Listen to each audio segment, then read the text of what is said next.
Dear students, আমরা তাহলে next প্রবলেমের দিকে যাই। এটা 7 নম্বর প্রবলেম। ওকে, সেট 2 এ এখানে বলছে যে 20 এসইউ ধনাত্মক আধানে আহিত একটি ধাতব গোলকের ভর 2 গ্রাম। গোলকটি 128 ইএসইউ ঋণাত্মক আধানে তড়িদাহিত এবং সুতো দ্বারা ঝোলানো অপর একটি ছোট গোলকের ঠিক নিচে স্থির অবস্থায় আছে। কোশ্চেনটা বুঝতে হবে, 20 ইএসইউ ধনাত্মক আধানে একটি আহিত ধাতব গোলকের ভর 2 গ্রাম বলা আছে, কিন্তু সেটা কোথায় আছে না 128 ইএসইউ ঋণাত্মক আধানে তড়িদাহিত এবং সুতো দ্বারা ঝোলানো অপর একটি ছোট গোলকের নিচে অবস্থিত। তাহলে আমি মনে করছি যে এখানে একটা জাস্ট গোলক সুতো দ্বারা ঝোলানো আছে। ওকে, যেটা ঋণাত্মক আধান সুতো দ্বারা ঝোলানো আছে। যে গোলকটা আধান কত বলা আছে? আধান বলা আছে 128 ইএসইউ বা ঋণাত্মক আধান। তাহলে এটা আমি বলছি ক্যাপিটাল কিউ, এটা হচ্ছে মাইনাস 128 ইএসইউ, এটা কিন্তু বলা আছে। 20 ইএসইউ ধনাত্মক আধানে আহিত গোলকটা কোথায় আছে? ধাতব গোলকটা এর ঠিক নিচে আছে। সাপোজ এইখানে যে গোলকটা রয়েছে ঠিক নিচে, তার আধান যদি আমি বলি স্মল কিউ, তাহলে সেটা বলা আছে কত? 20 ইএসইউ। তাই এটি স্থির অবস্থায় থাকা কখনো সম্ভব? স্বাভাবিকভাবে কি হওয়া উচিত, এর মাস যদি এম হয় তাহলে এমজি বলের জন্য নিচের দিকে পড়ে যাওয়া উচিত।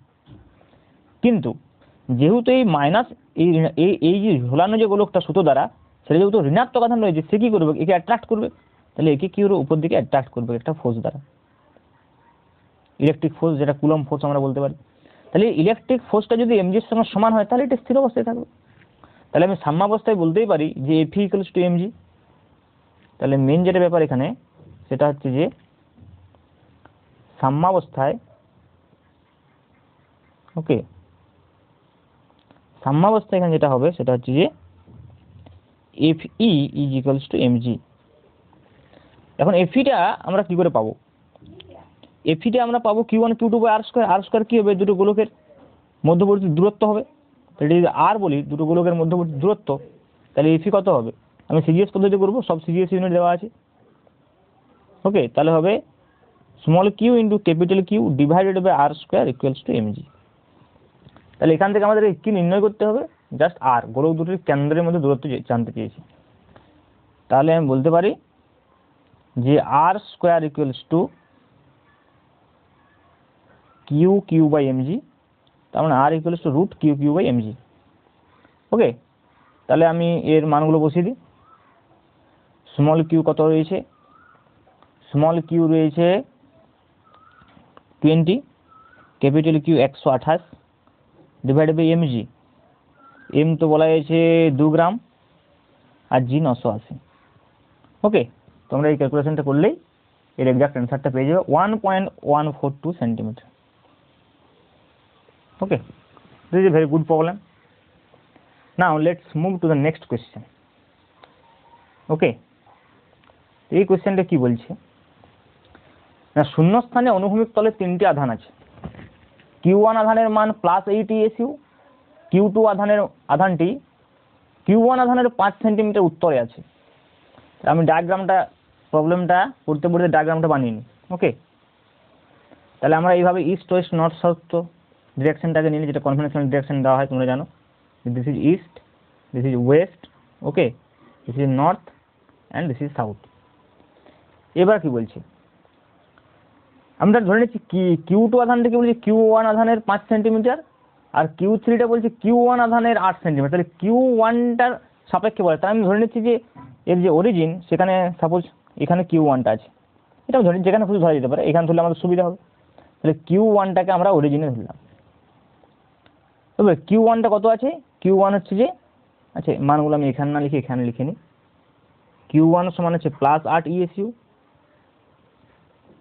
ওকে, Q2 হচ্ছে যে +12.5 ইএসইউ এবং Q3 হচ্ছে যে -24 ইএসইউ। ওকে, এইবার আমি এর পজিশনগুলো দেখব অ্যাকর্ডিং টু দ্য প্রবলেম। কি বলছি, Q2 আধানটি Q1 আধানের 5 সেন্টিমিটার উত্তরে।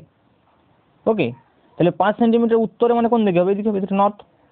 তাহলে উত্তরে এখানে 5 সেন্টিমিটার উত্তরে।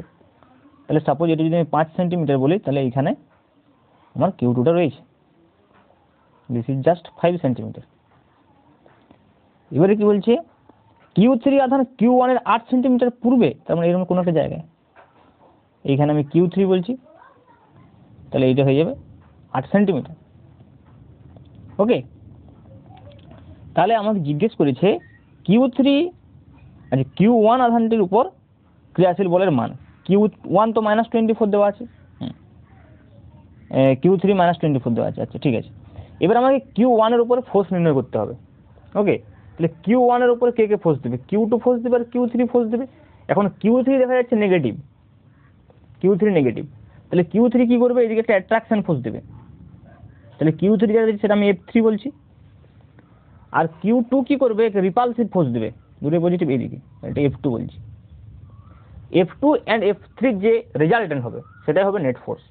তাহলে আগে আমরা F3 আর F2টা বের করে নিই।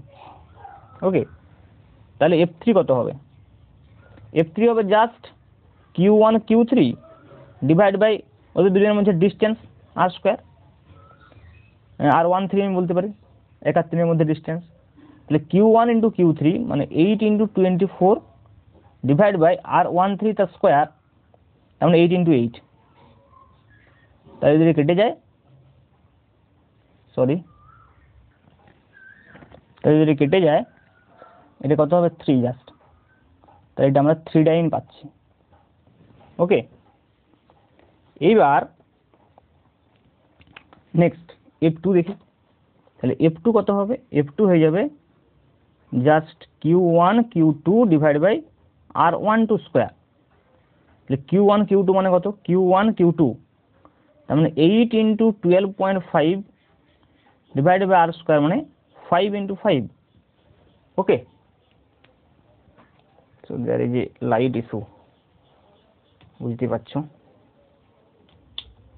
আজকে কারেন্টের বেশ প্রবলেম আছে। তো ঠিক আছে, তাহলে আমাদের F2 এখানে কত হচ্ছে, Q1 Q2 by r12 square. তাহলে আমরা যদি এটা কাটাকুটি করি কত পাবো, এটা 5 5 25 হচ্ছে, তাহলে 5 25 125, তার মানে এটা 0.5, সো ইট উইল বি 4 ডাইন, 5 40, তার মানে 4 ডাইন। তাহলে দেখা যাচ্ছে F3 আর F2 আমরা পেয়ে গেলাম, একটা 4 ডাইন আর একটা হচ্ছে যে 3 ডাইন। তাহলে কোনটা বেশি আছে, 4 ডাইনটা বেশি, F2টা বেশি, তার মানে জাস্ট যে রেজাল্টেন্ট ফোর্সটা F2 দিয়ে ঘেঁষে থাকবে, তার মানে রেজাল্টেন্ট ফোর্সটা জাস্ট এইরকম হবে। ওকে, এইটা হবে F নেট, আমি সেটাকে F দিয়ে প্রকাশ করছি। তাহলে আমি যদি বলি যে ক্রিয়াশীল বলের মান যেটা লব্ধি বল, তাহলে লব্ধি বল যেটা হবে সেটা F সমান হবে root F2 square plus F3 square, that is root 4 square plus 3 square, 25, root 25 মানে 5 ডাইন হবে এটা। এখন আমাকে এর সঙ্গে সঙ্গে কি জিজ্ঞেস করেছে, এর অভিমুখটাও কিন্তু জিজ্ঞেস করেছে যে F এর অভিমুখটা কোন দিকে হবে। ওকে, এখন F এর অভিমুখটা আমি কোন দিকের সঙ্গে নির্ণয় করবো, তারপর পূর্ব দিকের সঙ্গে আমি দক্ষিণ দিকেও নির্ণয় করতে পারি। পূর্ব দিকের সঙ্গে দক্ষিণ দিক মানে হচ্ছে যে আমার এইটা, এই অ্যাঙ্গেলটা হবে। আর যদি না পূর্ব দিকের সঙ্গে ওটা হলে, হ্যাঁ পূর্ব দিকের সঙ্গে দক্ষিণ দিকে, তাহলে এটা হবে পূর্ব দিকের সঙ্গে যদি আমি অ্যাঙ্গেলটা নির্ণয় করি তাহলে এটা হবে, আর যদি আমি দক্ষিণ দিকের সঙ্গে নির্ণয় করি তাহলে এটা হবে। মানে আমি এই রেজাল্টেন্ট ফোর্সটা আমি পূর্ব দিকের সঙ্গে নির্ণয় করতে পারি, আবার দক্ষিণ দিকের সঙ্গে ডিরেকশনে নির্ণয় করতে পারি। ওকে, তো সেটা প্রবলেমে কিছু বলার নেই এখানে, তাহলে আমি যেটা খুশি নির্ণয় করতে পারি। যদিও বইতে অ্যান্সারটা বোধহয় দেওয়া আছে পূর্ব দিকের সঙ্গে দক্ষিণে, পূর্ব দিকের সঙ্গে দক্ষিণে। ওকে, তাহলে এটা দেখা যাক, আমি ট্যান থিটা নির্ণয় করি। ওকে, তাহলে ট্যান থিটা হচ্ছে লম্ব ভূমি, তাহলে আমি যদি এইটা থিটা বলি, জাস্ট পূর্ব দিকের সঙ্গে যেহেতু বলছে তাহলে এইটা আমি থিটা বলছি। ওকে, মানে এই অ্যাঙ্গেলটা থিটা বলছি, দিস অ্যাঙ্গেল ইজ থিটা। তাহলে আমি এইখানে কি করবো, ত্রিভুজটা আঁকার চেষ্টা করছি, এটা হবে। তাহলে এখানে দেখো ট্যান থিটা হয়ে যাবে লম্ব বাই ভূমি। তাহলে এই ত্রিভুজটাতে লম্ব কোনটা, ভূমি কোনটা, লম্ব নিশ্চয়ই এইটা হবে F2টা। তাহলে F2 কত আছে 4, ওকে, তাহলে লম্ব হচ্ছে যে F2, তার মানে tan থিটা সমান হচ্ছে লম্ব বাই ভূমি মানে F2/F1, F2/F3, এটা হচ্ছে যে F2, এটা F2 মানে কি, এটা F2 আর এটা হচ্ছে F3, তাহলে F2/F3, তাহলে F2 কত আছে 4 আর F3 হচ্ছে 3, তাহলে tan থিটা সমান 4/3, তার মানে থিটা সমান হচ্ছে যে tan ইনভার্স 4/3। তো এখানে কোয়েশ্চেনটা পরিষ্কার নয়, কোয়েশ্চেনে বলা উচিত ছিল যে কোন দিকের সঙ্গে অ্যাঙ্গেলটা পরিমাপ করবো, আর নাহলে অ্যান্সার তোমার যেটা খুশি বেরোতে পারে দুটোই ঠিক হবে। তো বইতে এই অ্যান্সারটা দেওয়া আছে তাই আমি এটাই করলাম। ওকে, কেউ কিন্তু এই দিকের অ্যান্সার একটা এই দিকটা করতে হবে, তখন tan ইনভার্স 3/4 হয়ে যাবে। বুঝতে পারছো? ওটা is very simple. Okay, now let move to the next question. Okay, so this is the next question, এবং এই টপিক্সের এটাই কিন্তু সেট 2 এর লাস্ট কোয়েশ্চেন। এই টপিক আমি আগে বলেছি হর্সের কোয়েশ্চেনগুলো কিন্তু তোমার যেগুলো হর্স নিউমারিক্যাল প্রবলেম সেগুলো টপিক ওয়াইজে ভাগ করা নেই। ওকে, সেগুলো মিসলেনিয়াস প্রবলেম আছে, কাজে সেগুলো কিন্তু করলেও লাস্টে করতে হবে। ওই জন্য আমরা চেষ্টা করব যে সেট 1 সেট 2 আগে করে নেওয়া সব, তারপরে সেট 3 বা হর্স যেগুলো আছে সেগুলো টাইম পেলে করব, কারণ ওগুলো জরুরি নয় অতটা। ঠিক আছে, বিশেষ করে এইচএস পরীক্ষার জন্য বা যেই মেন নিটের জন্য অতটা জরুরি নয়। করতে পারলে অবশ্যই ভালো, যত প্রবলেম করতে পারবে তত প্র্যাকটিস হবে। তো আমরা এই টপিক্সের আমরা এটাই লাস্ট প্রবলেম বলছি। ওকে, তারপর আমরা কিন্তু তড়িৎ ক্ষেত্র বা ইলেকট্রিক ফিল্ড চলে যাব নেক্সট টপিক্সে। আমাদের এই কুলম্বের সূত্রটা অনেকদিন ধরে চললো। ওকে, এটা যা যা প্রবলেম ছিল আমি সব প্রায় করে ফেললাম, এবং এখানে বইতে যে ওইদিকে 10টা দিকে 9টা প্রায় 19টা প্রবলেম মিলে কিন্তু প্রায় সব ধরনের প্রবলেমই হয়ে গেছে। ওকে, তো এখানে যে প্রবলেমটা বলছে this is very important and interesting problem, যে এম ও এন দুটি গোলকের আধানের মান যথাক্রমে Q1 ও Q2, তারা নির্দিষ্ট একটি ব্যবধানে রয়েছে। আচ্ছা, তাহলে ধরা যাক এটা এম গোলক এবং এটা ধরে নিলাম এন গোলক, this is m, this is n, তারা নির্দিষ্ট ব্যবধানে রয়েছে, ব্যবধানটা ধরে নিচ্ছি আর। ওকে, তাহলে প্রথমে কি বলেছি এদের আধান Q1 এবং Q2, তাহলে এর আধান Q1, এর আধান Q2। এবারে কি বলছে যে এম গোলকটি থেকে স্মল কিউ পরিমাণ আধান এন গোলকটিতে স্থানান্তরিত করে দেওয়া হলো। তাহলে যদি এর কাছ থেকে স্মল কিউ একে দিয়ে দেওয়া হয় তাহলে এর কত হয়ে যাবে, এর Q2 প্লাস স্মল কিউ হয়ে যাবে, আর এর Q1 এর হয়ে যাবে Q1 মাইনাস স্মল কিউ।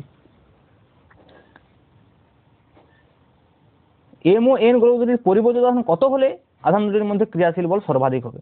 ওকে, তাহলে আমি আগে দেখি যে স্মল কিউটা কত, স্মল কিউটার মান কত হলে এটা সর্বাধিক হয় সেটা আগে দেখতে হবে। তাহলে তার জন্য আগে ফোর্সটাকে নির্ণয় করতে হবে। তাহলে এখানে জাস্ট ফোর্সটা কত হবে, simply Q1 Q2 by R square. তাহলে Q1 মানে কত, এখানে Q1 minus small Q into Q2 plus small Q divide by R square, this is the force.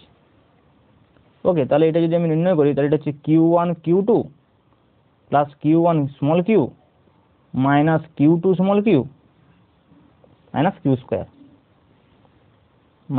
Square divide by R square, this is the force. এখন এই ফোর্সটা কখন maximum হবে না আমরা ক্যালকুলাস দিয়ে করব।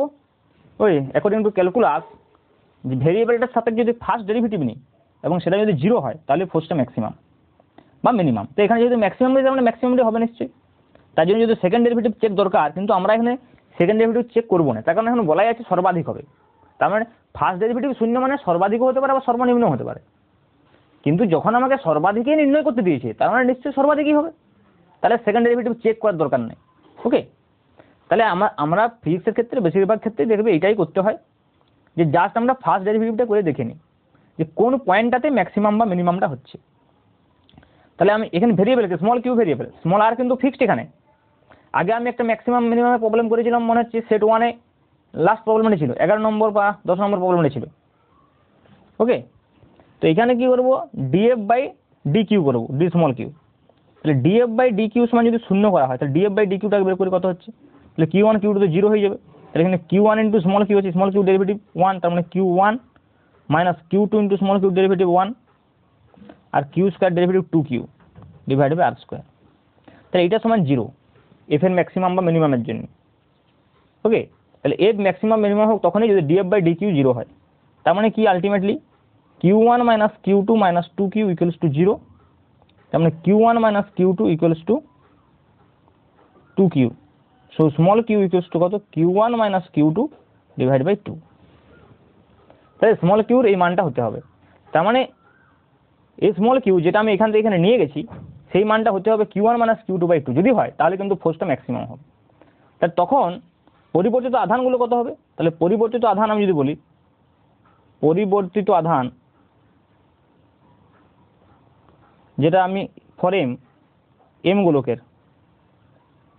গোলকের পরিবর্তিত আধান কত হবে? এম গোলকের কত আধান আছে? Q1 মাইনাস কিউ হয়েছে, প্রথম কথা ছিল Q1, পরে পরিবর্তিত কত Q1 মাইনাস কিউ।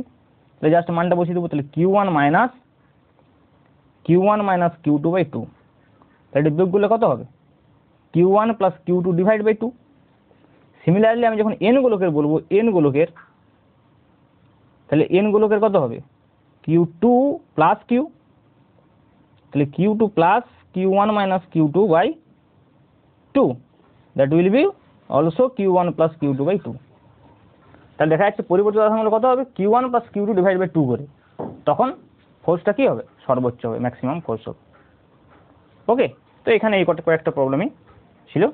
তাহলে আমরা নেক্সট ক্লাসে তড়িৎ ক্ষেত্র শুরু করব। ওকে, থ্যাংক ইউ।